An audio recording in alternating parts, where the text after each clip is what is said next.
మరిన్ని interesting movie updates ను brief గా చూద్దాం.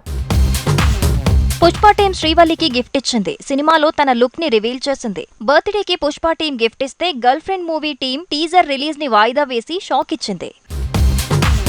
సూపర్ స్టార్ రజనీకాంత్ తో లోకేష్ కనకరాజు తీస్తున్న సినిమా టైటిల్ కలుగు అంటున్నారు. తెలుగులో డేగ టైటిల్ ఫిక్స్ చేసినట్టు ప్రచారం జరుగుతోంది. హీరో బంగారం స్మగ్లర్ గా కనిపిస్తాడని తెలుస్తోంది.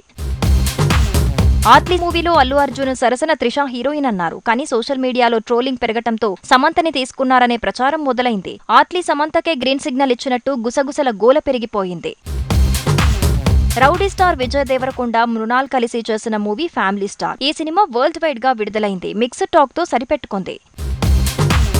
పుష్ప 2 కోసం దేవిశ్రీ ప్రసాద్, బన్నీ, సుకుమార్ స్పెషల్ సిట్టింగ్స్ వార్తల్లోకెక్కింది. మండే రిలీజ్ అయ్యే టీజర్ కోసమే ఈ చర్చలంటున్నారు. టీజర్ కి బ్యాక్గ్రౌండ్ స్కోర్ ఇచ్చిన మొత్తానికి ప్రోమో ప్రివ్యూని ఫిల్మ్ టీం చూసిందని తెలుస్తోంది.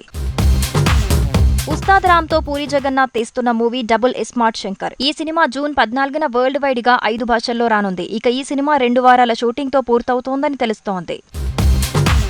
కోలీవుడ్ స్టార్ డైరెక్టర్ ఆట్లీ నిర్మాతగా మారాడు. ఓవైపు బన్నీతో మూవీ ప్లాన్ చేస్తూనే మరోవైపు నిర్మాతగా బిజీ అయ్యాడు. విజయ్ సేతుపతి హీరోగా తన ఓన్ ప్రొడక్షన్ లో సినిమా తెరకెక్కబోతోంది.